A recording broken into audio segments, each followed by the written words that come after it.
Aloha, my kako. Welcome to this episode of Moana Nui Podcast, where we will be talking about social media through a cultural lens. And so, my name is Pauahi Souza. I will be the moderator for today. I will introduce our panelists for today, or several of our panelists. Kamaka Diaz is a Kanaka Male from the Big Island of Hawaii. He grew up in Hilo attending Hawaiian immersion schools all his life until moving to Kaiser High School on Oahu his senior year. Before leaving to Madagascar to volunteer in the Peace Corps for 3 years, Kamaka attended the University of Hawaii at Manoa and graduated with a BA in Communications and a certificate in Spanish. After returning home from the Peace Corps in 2019, Kamaka started a campaign called the Race to 50K, where he paid off $53,757 of student loans in 1 year. Currently, he is the director of outreach for Hawaiiverse and host of the Keep It Aloha podcast, a podcast that has over 59,000 followers on Instagram. Welcome and mahalo for joining us, Kamaka. Kūnaʻe is a diaspora from Pennsylvania who moved home in summer of 2022. She stumbled into a Kanaka community on TikTok and was welcomed in with open arms. She is an avid learner and has dedicated her academic career to Ike Hawaii as a way to better understand her family as well as contribute to the Lahui. She will graduate with a bachelor's in Hawaiian Studies from UH Manoa next year and will continue a grad program in a similar field. Kūnaʻe's TikTok has over 13,000 followers. We are glad you came to engage in conversation today. Aloha. Yeah, On aloha, behalf having of good. On behalf of the Moana Nui podcast team, we appreciate those who will be joining us online, as well as those who will watch the episode at a later date. Mahalo for being part of the Nui podcast, Moana Nui podcast conversation virtually. And lastly, a huge mahalo to one of our partners, Papo Olau Lokahi. We'll dive right in. Since the 90s, social media users have used platforms to reach out and keep in touch with family and friends, highlight some important events in their lives, have used social media for fundraisers, celebrations, comedy, and activism. As social media continues to change, many social media users have become content creators. Some of those maybe not so intentionally. While content creation is wonderful to spread awareness, educate, and have fun, content creators are often impacted by negative comments from what they have on to why are they doing this particular dance? Why are parents using their kids in videos? And of course, the canceling of people and organizations, because in this day and age, anyone who is offended by anything calls for cancellation. In some cases, rightfully, but none of that here today. Content creators can also be motivated by the positive comments to produce more content and to keep going when they feel like their content isn't what people want. At the end of the day, there will always be the good and the bad, and that's the territory that being a content creator comes with. To move forward with today's topic, as we look at how social media can and is used through a cultural lens from and with a Kanaka perspective, we ask that all questions and comments are respectful as we dialogue what it means for Kanaka to be in these spaces. So if you ask questions, ask yourself, how does the question I want to ask relate to the conversation before posing the question? If you personally don't know the panelists, ask yourself, have I come to this conversation with good intentions and an open mind? Let's lift each other up and celebrate the fact that we have these spaces and that content creators and social media users are helping to craft these conversations and areas where serious dialogue should be addressed.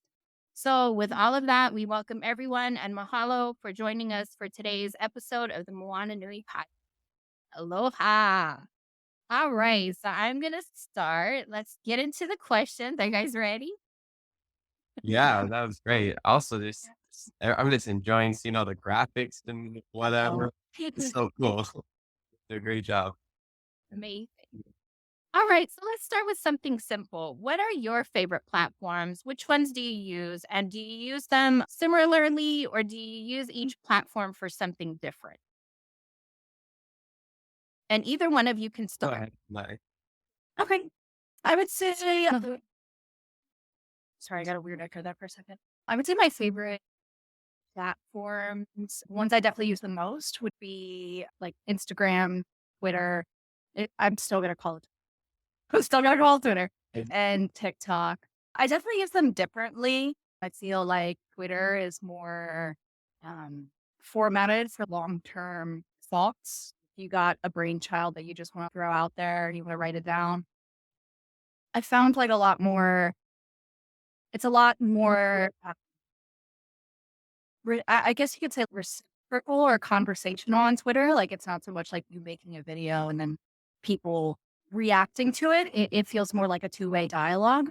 And then Instagram I use mostly for like sharing community events. I'm also a graphic designer with a local nonprofit organization, Maya. So I use that primarily for news graphics that I create for that org. And then TikTok is largely for, I don't know, for scrolling for my free time. But I also find a lot of, I really enjoy TikTok because of like the personalized feel that it has, like each user, each content creator. Yeah, right on. I've been an Instagram OG since 2011, since it came out. So I've always been using Instagram from MySpace to Facebook to Instagram, just to show my age a little bit. I prefer Instagram. I missed the whole TikTok train because I was in Madagascar when it got really big. So I joined TikTok a couple years ago, maybe a little after the pandemic, but I don't really use it that much. I just post like we're on Facebook, Instagram, YouTube, TikTok, all of that. But I'm more active on Instagram. I just go to the other platforms to post, and I noticed there's a difference with how people interact. I think Instagram is a little bit more civil, and I think I like Instagram a little bit more than the other one.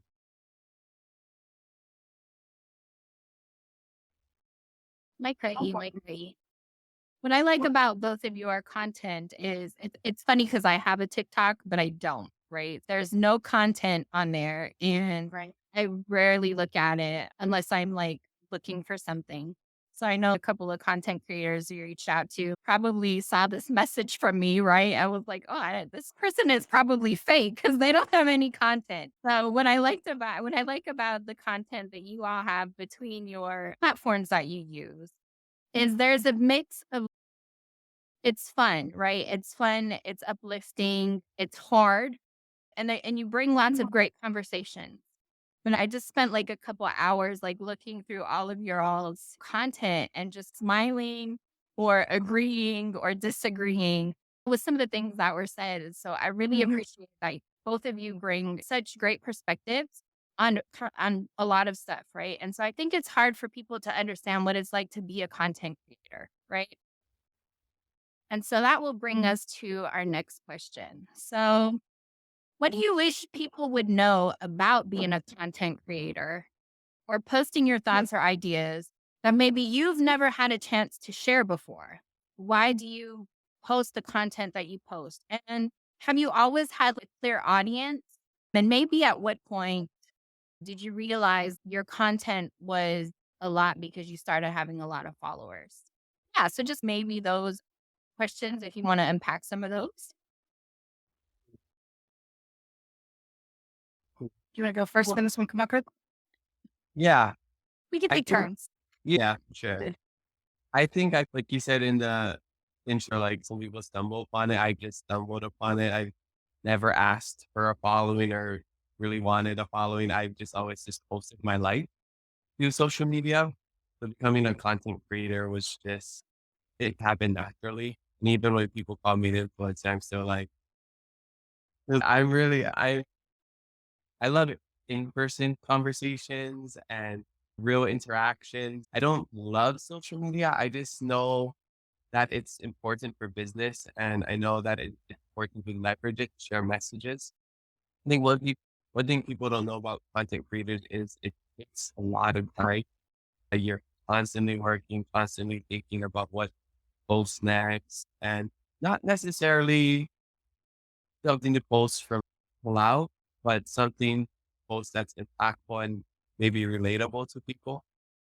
For for me, I think it's a way to relate to people And that's like the biggest message that I want to share on this, share perspectives, whether you agree or disagree. I think being a content creator, it's a lot of courage because you're putting yourself in front of the eyes of a lot of people that you don't know, even if you have a small following. That video could go viral and it could start popping up on people's explore page. And without the right context, people are just gonna take that and maybe not like what you said, or maybe like what you said. But I think you need to be vulnerable and be okay. Be vulnerable and definitely have thick skin. Because regardless if you're doing something that you feel is right, that's not always gonna resonate the same with other people. So I think that's the biggest message. And half the accounts were just troll accounts. Yeah, exactly. I agree with a lot of what you just said, Kamaka. As far as like my journey to content creation, I really started my TikTok as a kahea for help. I was like, no, the only Hawaiian that I knew of living on the East Coast. I'm like, okay, I want to move to Hawaii. How do I do that? So it was really just me making videos about, oh, I found this article about this person. Like, where can I learn more about them? Or do you have any documentaries to recommend for me? And people were so gracious with all the resources that they gave me and resources that they sent my way, that my page ended up turning into like a vlog of me stumbling through the journey of finding out what it means to be Hawaiian, like more so than just a flag or Lilo and Stitch, which is honestly the extent of what I knew before I like went on my deep dive dirty journey that started in like October 2020, which is around the same time I made a TikTok.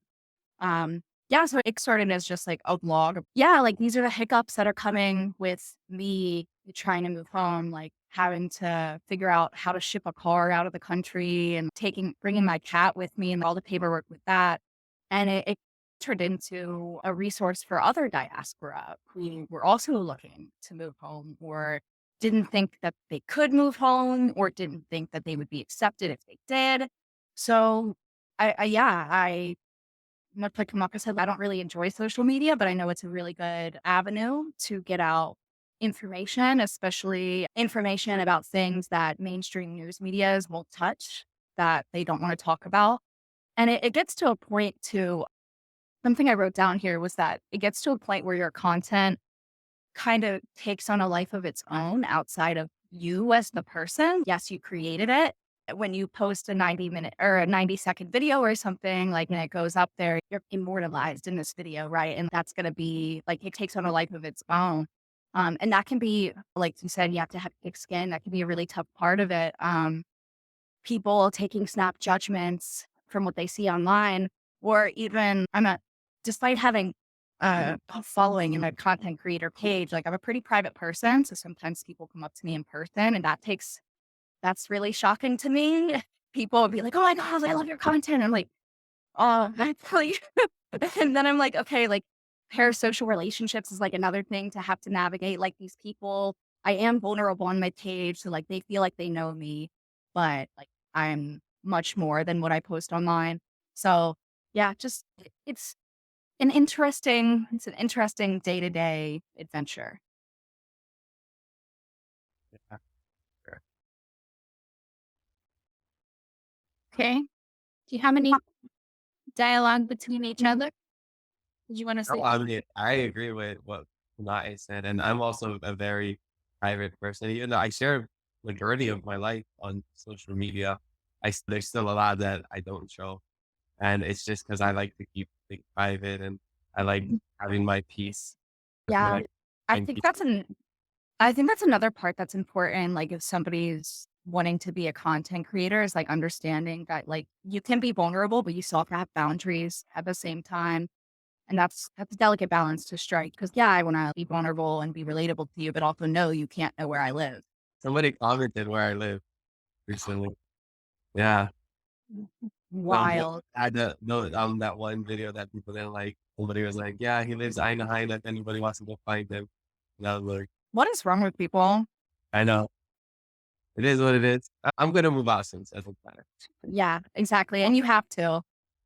Yeah, Yeah, but that's like crossing the boundaries. absolutely. Absolutely. Yeah.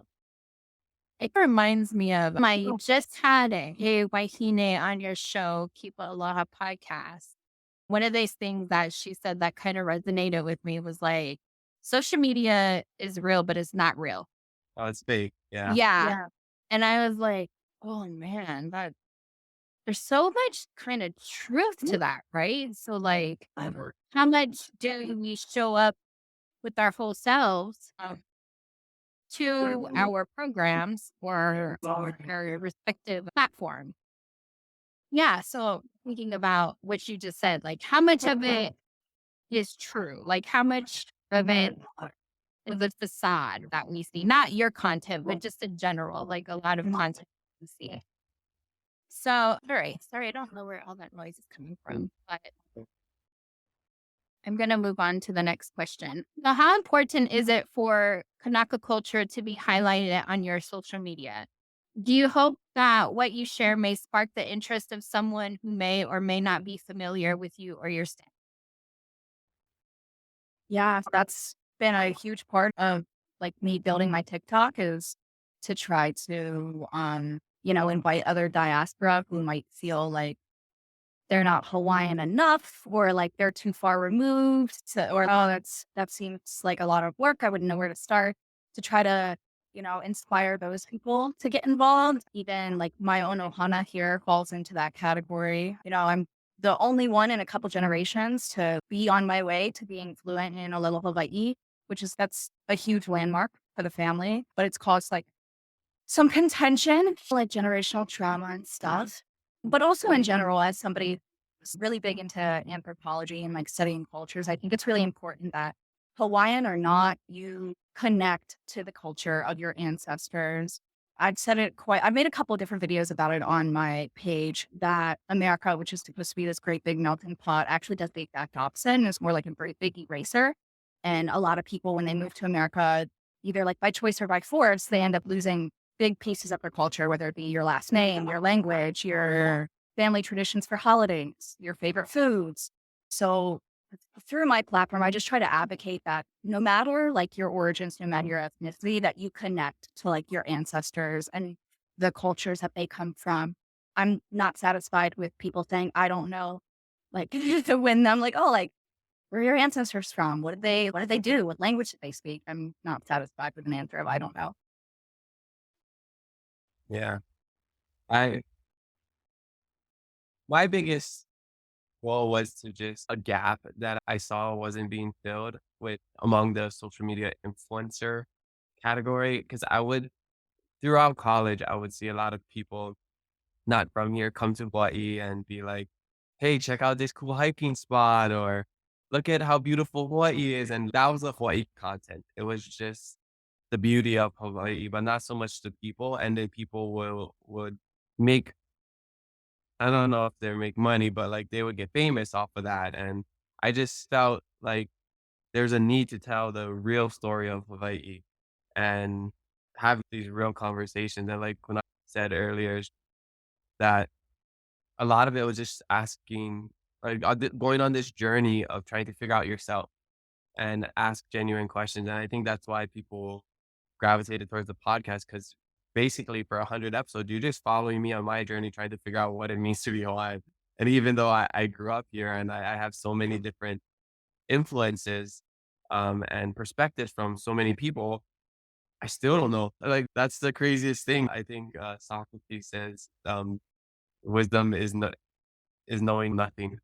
And after having so many conversations, I feel like I still don't know anything.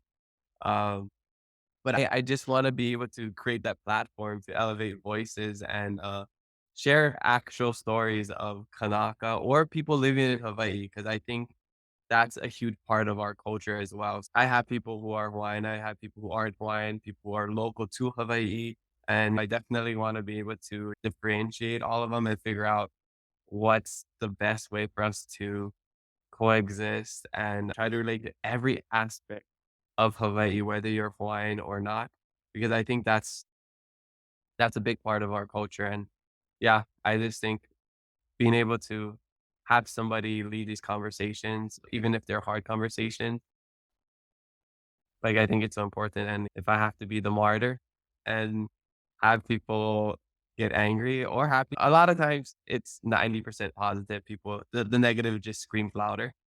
Yeah, you would see you I get so many messages and comments and people coming up in person saying amazing things, and I didn't realize how needed it was.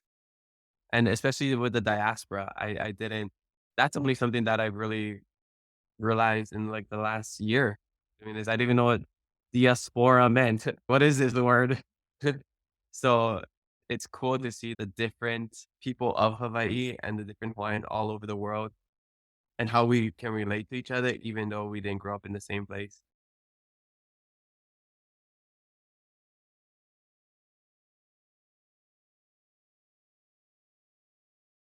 I think you're muted.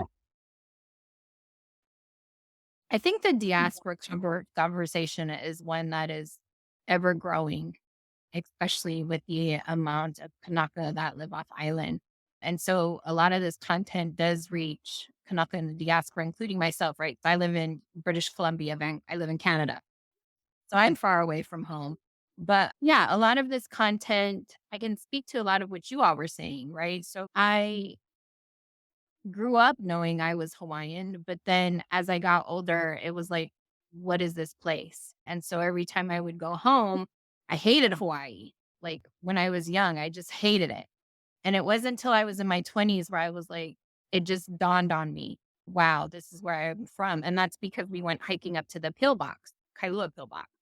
At the time, there was no tourist on the pillbox. I think me and my cousins was the only one that went hiking up there. And this was like 90 something, maybe 2000s.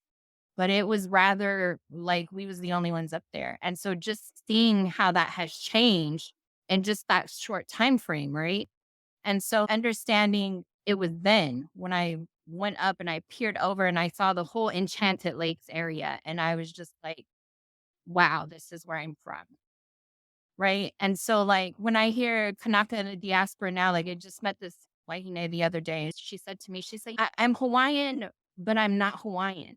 She said, I went somewhere and they told me that I wasn't indigenous enough for here. So I'm not allowed. And I was like, you don't ever let anybody take that Hawaiian from you. And I think these are the kind of conversations that we're having in the diaspora is who is Hawaiian enough, right? And so I really like the fact, Kamaka, that you said, I don't even know. It's one of those things that you have to find out for yourself. And so that is the work that we have to do individually. I commend Kūnaʻe for going home. So many people want to do that. And yeah, just like knowing your story now. And I sent you that email and was just like, wow, I'm so glad you came. Because it's just, I think it's hard, but when people see that you can go home, I think it gives more of it pushes people to be like, okay, there is this narrative about us that we can't go home, that we can't afford it, that we can't do this and we can't do that. But there are so many people at the same time that are returning home that have been diaspora for 20 years. My mom was diaspora for 16 years. She went home. I think these are just a lot of conversations that are good that you all bring in your content. Mahalo for all of that. So Kamaka just hit on something that I think both of you can speak to because I know you talk about this Kūnaʻe and some of your duets or your stitches on TikTok. But Hawaii is often portrayed as some memorable vacation spot and a place where non-Kanaka or generational local content creators will share incorrect information about Hawaii. And so they'll share our sacred spaces, they'll share our turtle, our honus, they'll share the monk seals, and they'll share everything that we would probably not usually share. So what are some things you wish people knew about Hawaii that you decided to share on social media that was correcting non-Hawaiian content creators? And so, like I mentioned with Kūnaʻe, this feature is often seen on TikTok as a stitch, or I think there's something called a duet as well. And it might be Yeah. as well. Yeah. Yeah, two of my videos immediately come to mind, and they're two that blew up the largest because I was like very angry in them, which that always seems to happen. The videos of mine that do the best always seem to involve me being very passionate and usually cursing at the camera. But the one video was about this one girl posted a video of wake up with me for a day in the life of a UA college student. And she's living in like a multi-million-dollar condo facing Magic Island with a $900 espresso machine in her kitchen.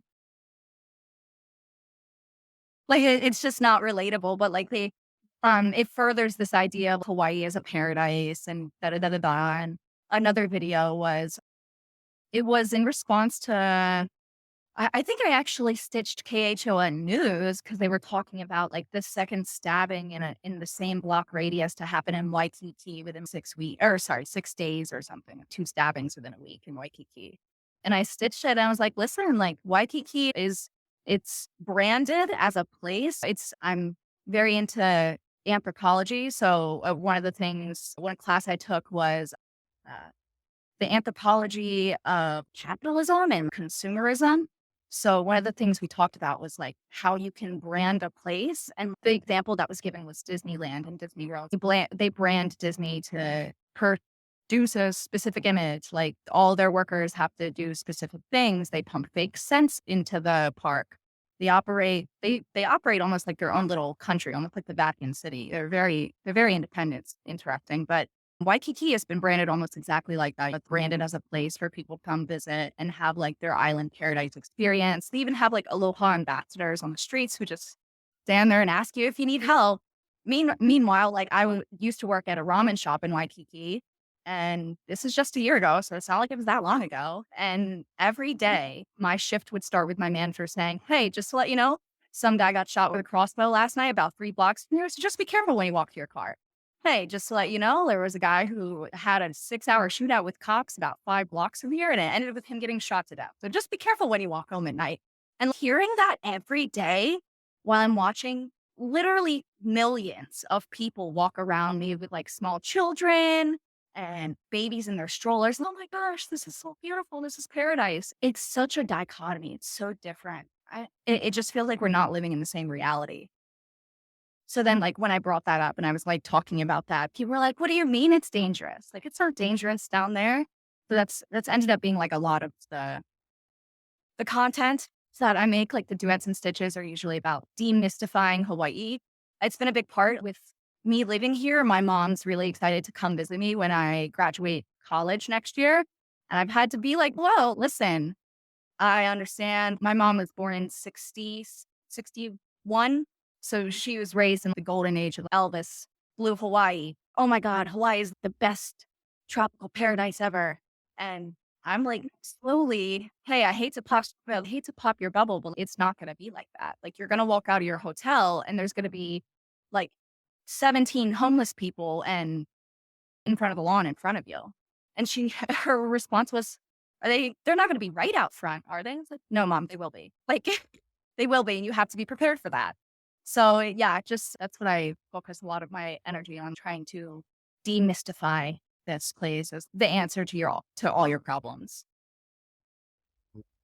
Yeah, totally. Very good points. Leaving Hawaii is when I first started to appreciate Hawaii and everything that it has to offer. And when I leave, I don't miss the beautiful mountain ranges and nice weather. And even though that's nice, I miss the people. So I think what makes uh, Hawaii is the people. Without Hawaiians, what's Hawaii? It's just a tourist destination, and it is paradise. It really is. Don't get it wrong. It's beautiful, and the food is great. There's so many things to do. I can't disagree that it's not paradise. Sometimes I take it for granted, and I'm always reminded when I do certain things, even touristy things. One of my podcast guests reminded me like locals should do touristy things too, because you just there's a stigma of not going to Waikiki or not doing touristy things because it's touristy. But I don't know, go snorkeling and then you're gonna be amazed how amazing this place is. I just did that a couple months ago and I was like, dang, I should do this more often. But that being said, there's layers. There's so many layers that isn't shown. It's like the iceberg metaphor. Only 10% of the iceberg is shown, 90% under the surface. Everything that's showed on media is the 10%, the beautiful people, the luau's and the beaches and all of that. But once you get to Hawaii, and it depends on what kind of experience you want to have. Are you here just for the 10%, or are you here for to get the full experience and understand 100% of Hawaii, which you never get to, but you can at least dive deeper and try to understand, which not a lot of people do. I think the biggest thing is just keeping it real. That's what keeping it aloha to me is. It's keeping it real, it's being honest. And like Kūnaʻe said, yes, you can come here, but just like a heads up, you're gonna see homeless people. You might see drug use. You might see drunk people. We have all the problems that other people have. It's just not glorified like other places because this is the paradise. And I think people just got to realize, even though this is a vacation home to you, this is where we live. This is where we have to go to school and go through traffic to get to our jobs and struggle when you're complaining that you have to wait 10 minutes for your food or something. So I think it's just important to be aware of those things. Not saying that you have to come here and volunteer and do a research paper on what Hawaii is, but I think it's just nice to be educated, at least at the on a very small scale. And I think that can start your journey. Yeah, just touching on what you said about Hawaii being a paradise. I just want to clarify. I said it's not a paradise, not because I think that, but it's almost become so synonymous with like people's opinions of Hawaii that all they think of is the beautiful weather, the beautiful mountains, the vacation that they have in the beautiful weather with the beautiful mountains. That personally, I've started saying it's not paradise just to get people to wait, what do you mean? Break check. What do you mean it's not paradise? And I feel like sometimes, because I feel like there's other people who would be like, you're wrong. It absolutely is paradise. I went on vacation there for 25 years.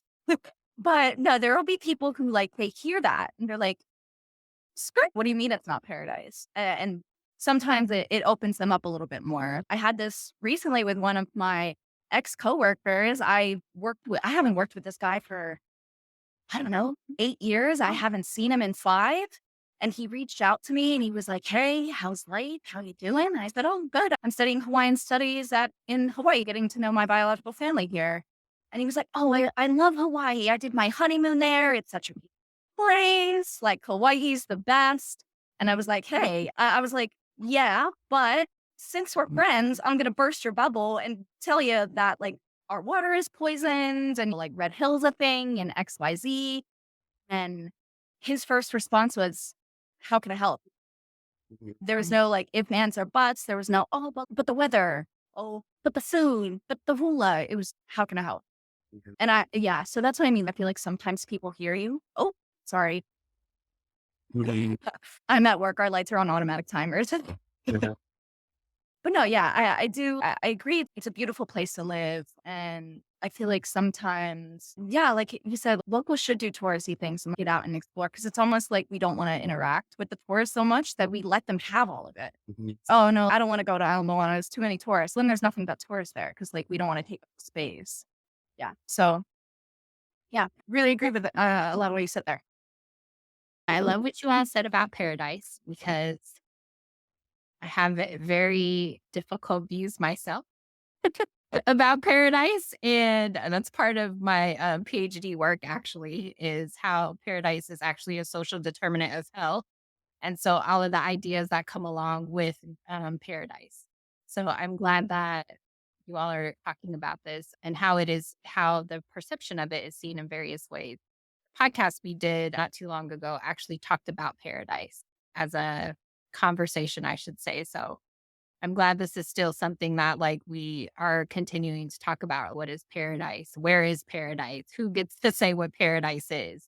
Yeah. So going back to your own individual perspective and your perception on what it is to be a content creator.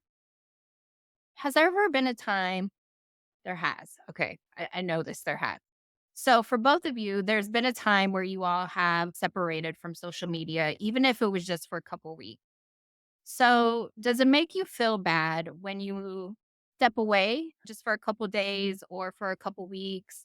And why or why not?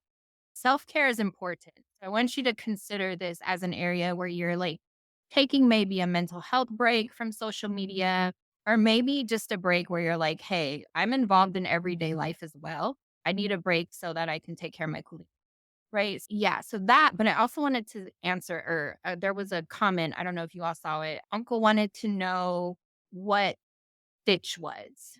Can you explain that real quickly, Kūnaʻe? Yeah, no problems. The two features that we talked about were stitching and duetting. Stitching is you get to basically edit part of their video into your video. So you can pick, there's a limit, but say you can pick like a 10-second section of their video and then stitch that and then make your own TikTok video for that 10 seconds of information. Versus a duet, it would be how we're set up here. It would just be like our two screens side by side on their phone, and both videos would play simultaneously. So that's the difference between the two there. I just learned that. Nice. Thank you. I didn't know what the difference was. I've seen both videos, but I didn't know what they were called. Okay, mahalo for that. And then did you all need me to re-say the question? So does it make you feel bad when you must walk away from social media for a couple days or weeks? Why or more why not? And I want you to consider this as like a mental health break or a break that's, oh, I have kuleana I need to take care of, right? So I have to step away for a little bit.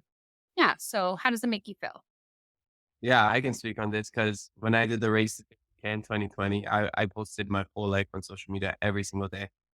Morning to night, I shared every single job I did, every single dollar I made, every dollar I spent. Everything, my whole life was posted on social media. I didn't miss a day. Plus like a daily recap on Facebook that I shared on Instagram as well. So doing that, it taught me a lot about self-care as well, and it was very tiring. And I feel like, but I'm almost callous to it now where I know that I'm capable of doing that. That's why I've been so consistent with posting for the podcast and everything. So it did teach me a lot, and it taught me a lot about consistency. But at one point, I did feel the pressure to always be posting just to keep people happy. And that it's right. If I'm tired or I don't want to do it, I just got to do it anyways. I've luckily been able to get to a point in my life where I don't burn out anymore because I take the time I need it to just go surf or just go do something that I want to do that's off social media while still posting. I can still post every day, but so instead of like me going on social media posting, staying on there for 30 minutes, scrolling, looking at other people's profiles, I pretty much just post and get off. And if I happen to see notifications while I'm on it during that time, I'll try to look at it or respond. But I've gotten pretty good at just like posting. And if I catch myself cruising on social media too long, I would just get off. So I've even done that with apps. If I got a game or something, I'll play too long. I'm like, I'm getting so addicted to this, I'll just delete it. So I've been able to get to a good point in my life where I'm aware of certain addictions or just myself being too involved with something, and I'm able to just cut it off and find a good balance. Yeah, man, you have more self-control than me, clearly, because if there's a game on my that I like on my phone, it's staying on my phone.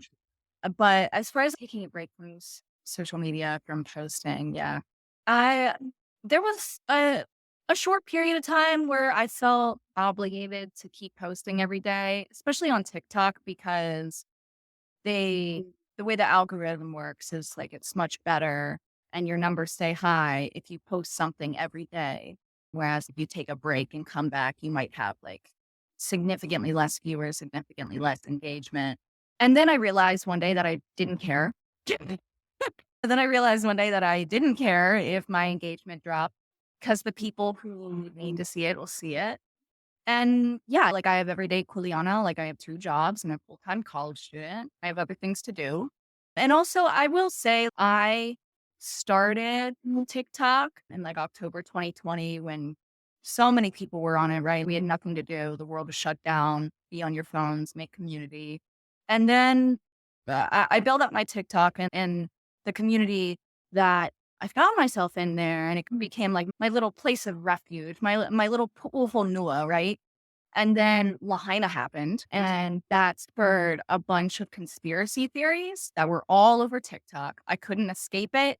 It was all over the targeted For You page, not your following page, but the ones that they think you want to see. No, I don't want to see people talking about Jewish like, and it was just nonstop to the point where I found myself dedicating way too much time to like response videos for stupid conspiracy theorists who have probably never even been to Hawaii.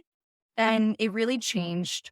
I really sat and reevaluated my relationship with TikTok and my relationship with like how much energy I give people on TikTok, because I found myself and found my page kind of veering into the call out culture side of things, seeing somebody do something stupid, stitching it, and then complaining about it. And sometimes that works. But that's not what I wanted to, that's not like what I built my page to be. And seeing like all these theories, all these very not backed by fact theories after something so tragic that took people's lives was really like a hard line in the sand for me. And I took a break for almost a month after that happened, just because I felt like it was my place of refuge. It was my place to create community. Tanaka TikTok was very tight knit, but also not beefing with anybody else. We were left to be our own community. And then like when this global attention came because of everything that happened, it really shook things up. And so yeah, since then I've really evaluated like how I interact with TikTok, and I try to keep much more on the track of academic-y things that you should know, educational type of videos. But no, I definitely don't feel bad about it anymore. I used to care, and then I stopped caring about my numbers or engagement numbers or whatever on TikTok. Yeah. What? Oh, one thing I want to add, like how I shifted my perspective of the social media is it went from more vanity to more business. Like throughout college, I'll post my stuff on a hike or whatever, and then now it's just become more just like doing the highlights of my life, of course, but like with the podcast, I see it as business. It's work. Like even though I don't want to be on it every single day, and I know it's only temporary, everything's seasonal. It's not gonna last forever. I'll get somebody to do it eventually, but I know there's a job to be done.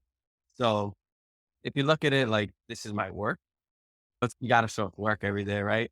If you don't show up to work, you're not going to get paid. The deliverables aren't going to be done. How I look at it now is just social media is just work for me.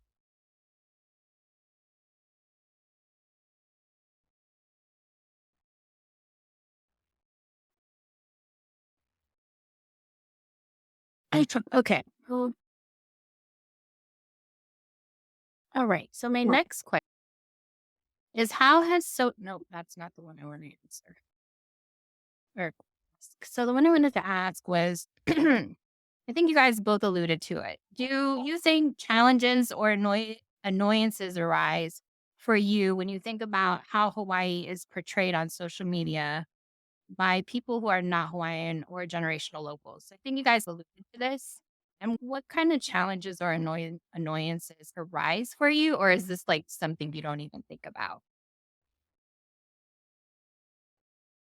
I touched on this a lot in what I said earlier, but sometimes challenges and annoyances of people posting about Hawaii when they don't live here, they're not Hawaiian, they're not generational local, like you said, is they just don't get it. They really expect Hawaii to be like everywhere else, especially they really expect it to be like California, a lot of them. And then a lot of them also really expect it to be like other like major metropolitan cities, not in America, say like Sydney, Australia is another good example. But yeah, like they'll post about, oh, I just don't get it. People here take their time. I don't know why it takes so long to get out of the Safeway line. You just don't get it. So that's, I think if I had to wrap up like my annoyances or like my challenges and seeing people post stuff like that, yeah, it would just be, they don't get it. I'm at the point in my life where just let them be. The only thing you can do is educate them. So I try not to get mad at people. I just try to educate them.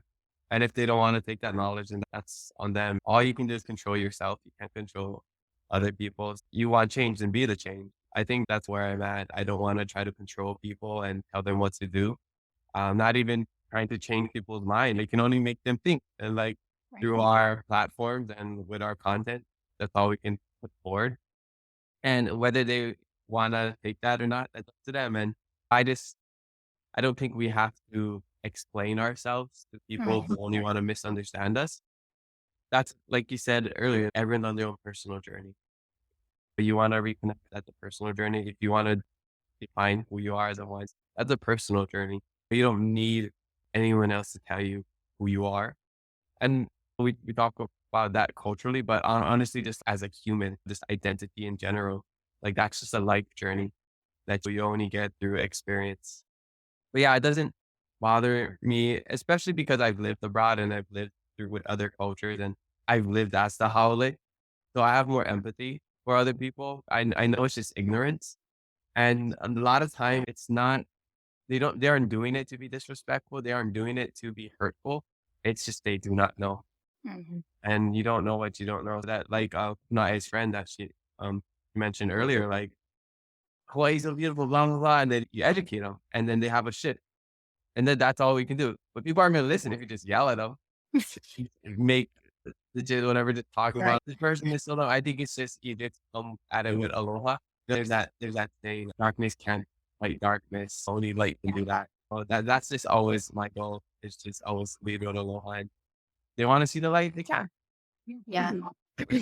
I think too, it just speaks to, it's just like a larger systemic change that has to happen with tourism as a whole, not just in Hawaii, but like tourism around the world and like the expectations that people have when they travel. Like I've never lived in another country, but I have visited other countries, visited Italy, love it so much. But I did so much research before I went there. I'm like, last thing I want to do is piss off an Italian chef at a really good restaurant because I'm American. So I was like really adamant about trying to be like as well read and as ready to be in another culture as I could be. And I can't expect everybody to do the same, but it's honestly mind blowing that they don't do that. And maybe that's something with viewing Hawaii as part of the US type of thing. That's probably part of it, that they don't see us as, since we're not an independent country, they don't see us as like different. But that's just me like thinking out loud. But yeah, I don't know. Yeah, it a lot of it just does stem from a place of ignorance, and there just needs to be like better education from like the multi-million dollar corporations and powers that be to like take the time and resources to educate people. But yeah, like I said, I used to address a lot of people like that on TikTok, as far as you guys don't know what you're talking about. But Kamaka, you said if people aren't going to listen to you if you yell at them, and Yeah. if you have a community full of angry Hawaiians in your comment section calling you one stupid fuck up, they're not going to listen to you. They're just going to say that all Hawaiians are mean. I don't know. Yeah, so definitely take it with it. You have to take it with a grain of salt, because I don't have the time and energy to respond to every person who hasn't been educated. And it's also, like you said, it's not our job. It's not our duty to be the ones consistently doing the educating. That's why, personally, I think that should be up to the tourism authority and the airlines that fly these people in, that have all the billions and billions of dollars. But yeah, you got to let people discover it in their own time, in their own way. You can lead a horse to water, but you can't make it drink. Exactly. Yeah. Mhm. That's such a good point about tourists being a good tourist when you travel. If you can be a good traveler, a respectful traveler, a respectful haole anywhere, then you're most likely you're gonna be a good person. But I think that's like the main thing that people gotta remember is how to be a respectful tourist, regardless of where you're at. Yes. Because you're a guest in somebody else's home. Like, I wouldn't walk into somebody else's home and throw stuff all over the walls and destroy the plates and use up all the hot water. But Yeah. yeah, it's just like people don't view it that way. They don't view that it's like a guest in somebody else's house. They just view it as I'm on vacation and I can do whatever I want, Yeah. unfortunately. I just have my laptop sign. I have to go to my charger. But Oh, you're fine. I think I think that goes along with too, even being a settler, right? So again, me being in Canada, I think that was my main thing, like you said, was like, how do I want to be a good steward of the land amongst the people that live here, right? And the nations that are indigenous to here. And so education is always the main thing. And I think for America, for America, not Hawaii, for America, I think for that particular place, I think there's just not a lot of knowledge about who Hawaii is, right? So even the Hawaiian history that's taught in schools at elementary level, and you never hear about it in middle school or high school. But when they talk about it at elementary level, it's very surface level and it's very, oh, Pearl Harbor happened. And that's the extent of what people learn about Hawaii in the diaspora. Just thinking about all of the things that you said, both of you have mentioned. Do you think the proximity to Hawaii makes social media content more educational when it's a bit easier to access cultural traditions, practices, etc. in Hawaii? yeah, I don't understand the question.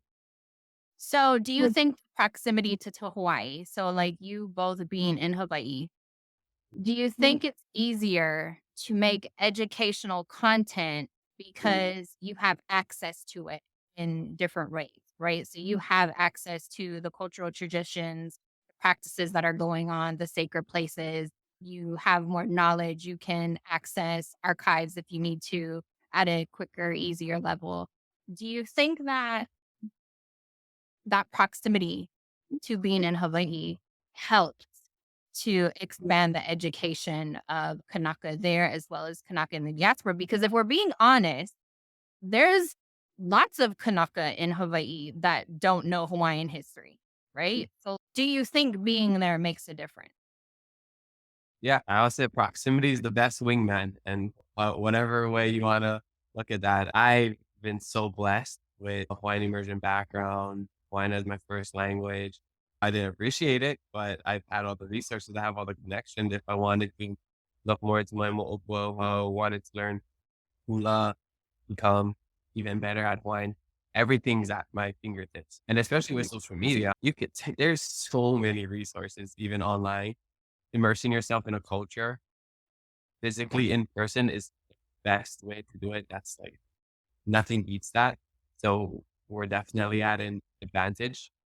But like what Kūnaʻe did and like Kiliona, one of the past podcasts guests I had, if that's something you really want to do, you figure it out. You figure out how to get here. You figure out the appropriate steps to take to educate yourself and really reconnect.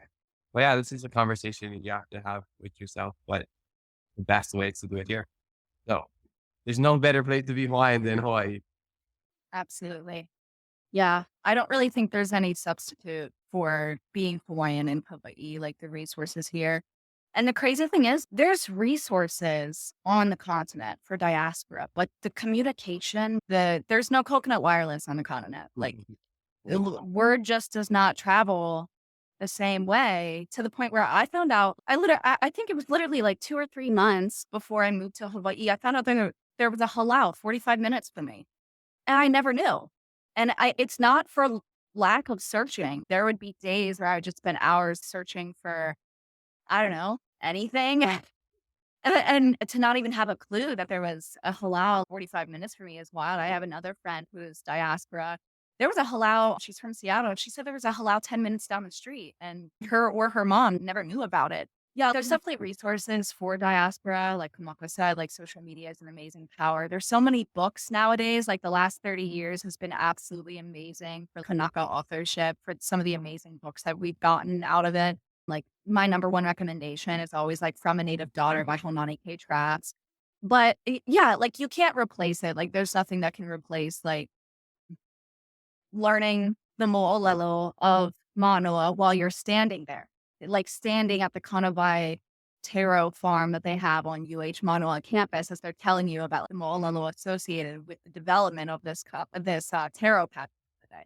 So there's no substitution for it. But I would say it's definitely been easier being here, but I'm always advocating for more resources for diaspora, always advocating that there's more things available for them, not in Hawaii, because yeah, it's at home, but it is very expensive. People have families and shit, and sometimes it takes years longer than others. But yeah, um, Okay, so that's good for good for both of what you were saying. Somebody has a question related to what you all were just talking about. Have you both had to post content about do's and don'ts to educate Malihini to clarify topics, traditions, and unwelcome behavior? If so, describe the scenario and how you address the topic. yeah. So one that I'd say I probably bring up the most, and it's a pretty simple one. It's like reef safe sunscreen, and especially like the whole marketing of the island of Oahu, where there's reef safe sunscreen, but it's technically not reef safe because they just changed the name of two of the chemicals and put them back in. That's probably one of like my number one do/don't tips for people if they do come visit is make sure the sunscreen, it's not even if it says reef safe, make sure it actually is reef safe, because unfortunately that little stamp of approval means nothing on this island. Yeah, I was blessed with the opportunity to work with a really big content creator called Mark Yan. He came to Hawaii and lived with me for a couple of days. So we did a really fun video of educating people on what Hawaii is actually like. And then we did some fun content like 20 something things people in Hawaii do, or 7 things not to, howlers do, or not, I forget, something like that. It's on my Instagram. But I think using comedy, making it a little bit more fun and digestible, I think is a good way to do that. So just like that video, it went really viral, and basically just manners, have good manners. If you think about do's and don'ts, we're saying have aloha, we're saying be kind, or we're saying don't litter, okay? Yeah, don't be an a-hole and throw your trash on the ground. Like it's all just all just talking about good manners. So wherever you go, whether that's Hawaii or not, like the do's and do nots, do what you think a good person would do. Don't do what a bad person would do. Be respectful. So I don't think it's that complicated, to be honest. Just people don't have that upbringing all the time. Like, for example, in Madagascar, they would just throw rubbish on the ground because that's just what they're known for. Seeing that and being able to know people just don't have that, people don't think the same way you do. It gives you empathy, but still, you don't have to like it. I still don't like it, but yeah, I think at the end of the day, the do's and do not just be a good person. Thinking about how Hawaii has been involved in the media lately, at least maybe since 2015 and even before, like before social media.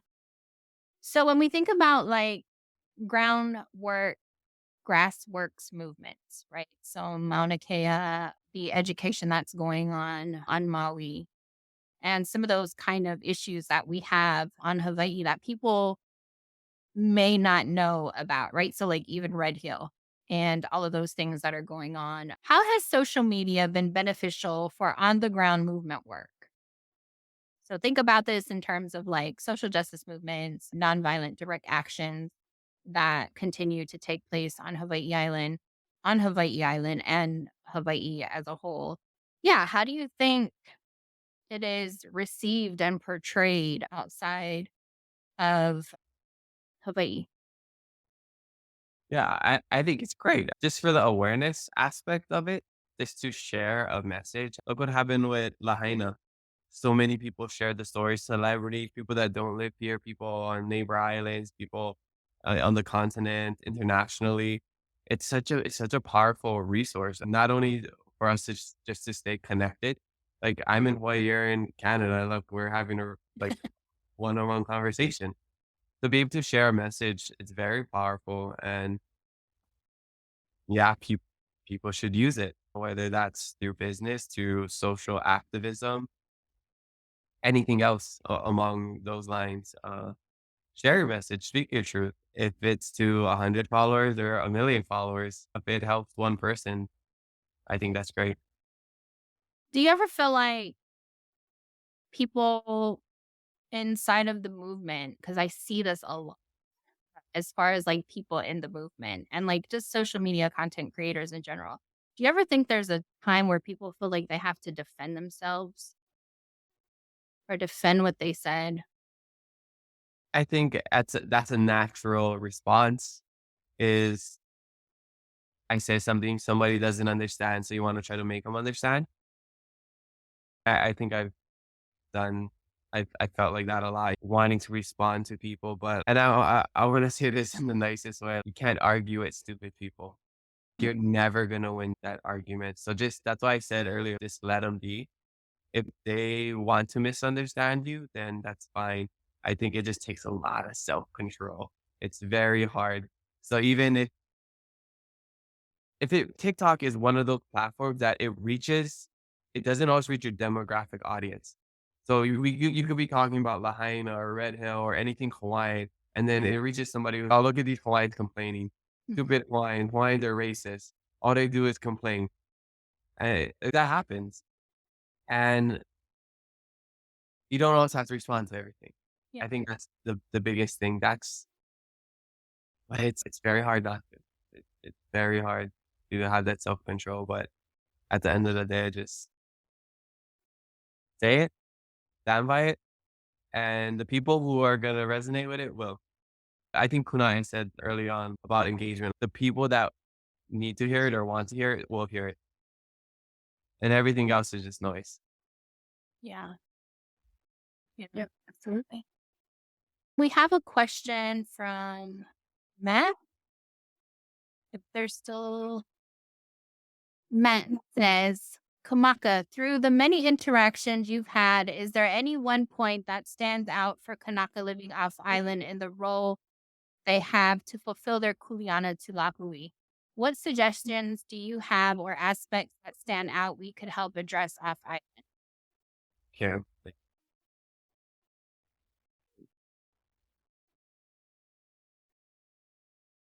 Uh, I mean, I think the biggest thing that you can do if you're not able to do anything physically is just to be your best self and represent Hawaii. So if you're on the continent and you're saying you're Hawaiian, then you know that people are going to look at you as a Hawaiian.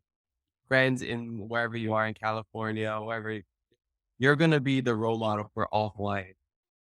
So you got to not litter. You have to, be kind to to other people. You have to share correct information. I think the only kuleana is to really be a good Hawaiian, a good person.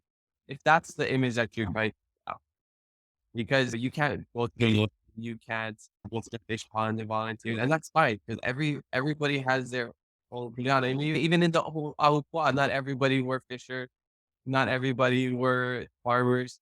Whatever role that you're playing in our modern day Aupua, do that, but just know that we're looking at you as a role model for Hawaii. I think that's the biggest thing. Like the one thing you can do is just be mindful of that. I think it's worth mentioning too, like you don't have to be in Hawaii to contribute to the Lahui. There's Choke Hawaiians living diaspora. You can support other diasporic businesses. You can improve your own understanding of your mo'opuaho or your mo'olelo, just to build that relationship with the kokona and with your own mopua. But I also think too, as far as what each person's kuleana is to the Lahui living off island. I've been back for 1.5 years and I'm still figuring it out. I feel like it's something that based on in Hawaii or outside of Hawaii, I feel like whatever your kuleana is to the Lahui will reveal itself in time based on things that you excel at, things that you're already involved with. And the universe will give you signs. Things will pop up here and there, synchronicities where you're like, oh, okay, this is happening. So I think just like continuing to like Kamaka said, like repping Hawaiians when you're the only one in the room, that's a kuleana in and of itself. And I've been there. And sometimes that means like I'm the go-to person when somebody asks about where they should stay on vacation for Hawaii. But yeah, I think it's up to each individual person to and like that journey of figuring out their kuleana. But it all comes back to what Kamaka said, just be a good person. Be a good person and rep Hawaiians well. Do you think that being a good person includes like speaking truth to power though? Like you said, Kūnaʻe, you had your friend and you had to be like, yes, but no. So like for Yeah. myself, when people are like, oh, I want to go to Hawaii. Can you tell me somewhere to go? My first reaction is always, why are you going there? And so Right. it's like a protective first. So do you think that being a good person also includes speaking truth to power, basically? Oh yeah. Being a good person doesn't mean you get walked over like a doormat, which I think that's something that's a stereotype that's been portrayed on Hawaiians since contact, since Western contact. They're like, oh, they're lazy. They never do anything. Oh, the overthrow happened and they didn't even care. They were peering out nervously from behind their blinds because they were so scared or whatever it was specifically. But no, like I think you can be a good person and also show people like tough love. And yeah, and I think it would be more of a disservice if I'm if somebody's planning their vacation to Hawaii and I don't tell them. Or yeah, especially depends on what time of year they're going, where they're staying. There's very real like things like Red Hill aren't just things that affect people who live here. Like military families who live there were not told about this. So it affects more like things like that, things like Lahaina. It doesn't just affect people who live here. They have extenuating circumstances and extenuating consequences that expand even to visitors here. Yeah, it's like balancing this kuleana of needing to educate people, but also preserving and protecting your lahui because there's way too many people. Like the islands just cannot sustain the amount of people that come in and out every year. And also like wanting to make sure that this person that you're talking to who like wants to go to Hawaii or something like does it in a way that's safe for them and for the place they're visiting. I think there's a lot of like things that like a lot of dangers, I guess you could say, that are like within the idea of the tourism industry, but don't really get addressed. Mhm. Yeah. I know I saw a comment on the bottom saying that's another form of Aloha's protection. I thought of the saying, don't mistake my Aloha for weakness. I think you could be a good person, but still have boundaries and being able to educate them. I consider myself a very nice person, but I'm not afraid to tell you that nobody eats pineapple pizza. Go to some actual local places and get some real Hawaiian food. Mhm. Or yeah, I'll tell you what's going on in Hawaii. We have these real issues. I'm not afraid. I think that it goes along the lines of just being genuine and authentic. You could be a good person and still do all of it. Yeah. I'll give you a real world example that I had the other day. I was at a coffee shop and the coffee shop's run by my friend who's also Kanaka. Their coffee shop it's a coffee shop. Everybody from every walk of life comes in there. And this one guy started talking to me about a $15 million home for sale in Hawaii Kai. And he's asking me about why won't the realtor get back to him? Why won't they answer him? He has all this money, like him and his buddies are going to get this money together and buy this house. And the whole time I'm like politely listening and I'm like, okay. And in my head, I'm like, why are you talking to me about this? I have no relationship to this field whatsoever.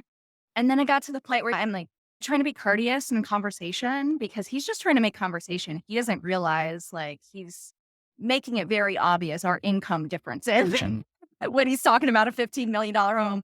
But then he says, he got to the point, he's like, isn't it crazy? Like, I could rent this out on short-term rentals for a year and it would pay for it. That's so wild, right? Like, I could pay off a $15 million home in a year. And I stopped him and I said, actually, it's disgusting. It's actually disgusting. And then, he got the memo. And he was like, oh, like, I know I probably sound like everybody else trying to get my piece of the pie. Yeah, you do.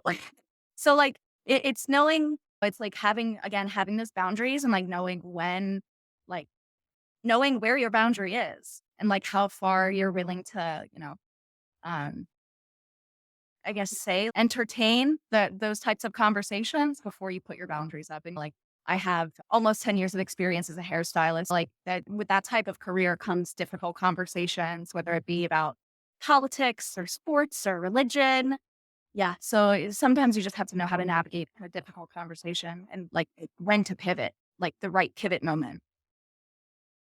Yeah, it's funny that Kamaka brought up the pineapple pizza. I remember one time I actually was coming home from Hawaii, so I was coming back to Canada, and there was this couple at the table next to us in the restaurant, and they ordered Hawaiian pizza. And so I clearly had a shirt that had the Hawaiian emblem, and like it said Hawaii and Hey Hawaii on the back of my shirt. They could clearly see it. And they started joking with the waiter.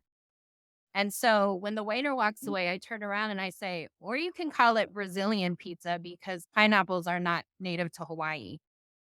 And they all just looked at me and I said, I know because I'm Hawaiian. And they was like, oh. And so when I left, I still stopped by their table and I said, I hope you all have a good day.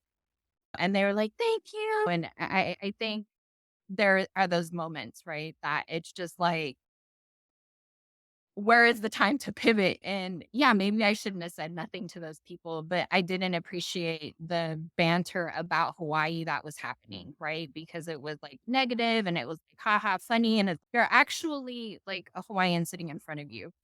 So it was quite interesting. But mahalo for this conversation. We appreciate you all coming and talking story with us. Please do hang tight and let us know where we can find you at on social media. Kamaka? You can just find me Kamaka DS8 on pretty much all platforms. I think that's my username. But if you go to Instagram, you can find all the other social media from there. Mahalo. Kūnaʻe. So I am on TikTok and Instagram as Third Culture Kanaka. And then you can find me on Twitter as Cultured Kanaka because I get a character limit. All right. Mahalo for joining us again. And thank you for wrapping up this episode with us of the Moana Nui Podcast. Yeah, it's Well, no problem.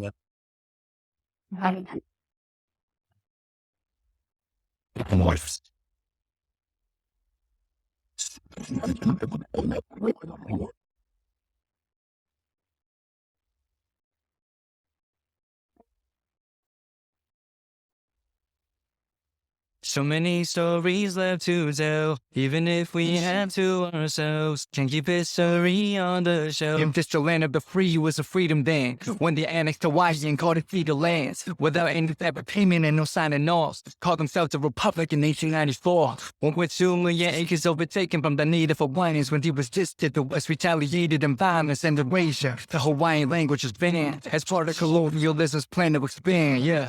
Stuck between a rock and a hard place, multiple bombings of Kūnaʻe as a part of their ongoing war with Asia, used it as a place for target practice. No consent or compensation, colonizers call for annexation.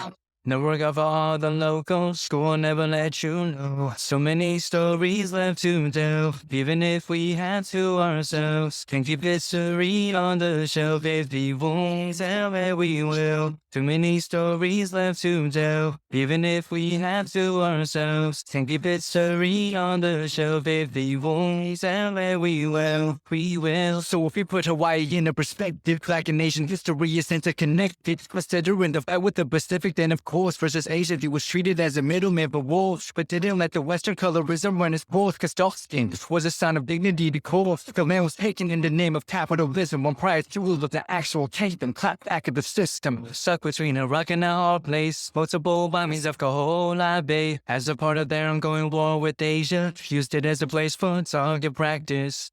No consent or compensation, colonizers stole for annexation.